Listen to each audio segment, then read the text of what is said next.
taon na ba tayo? Intermediate na naman. Wala na kada na, oo.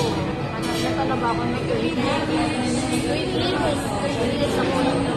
Old ako na. Ayan, tapos si Julius.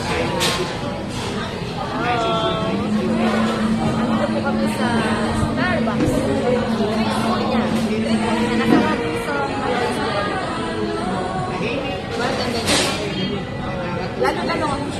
lalo na nung nakabataan ng magagandang sex kami. Siya pala sexy. Hindi ako.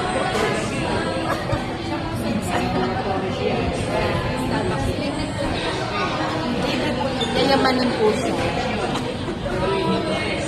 Yan po mayaman ko kaibigan.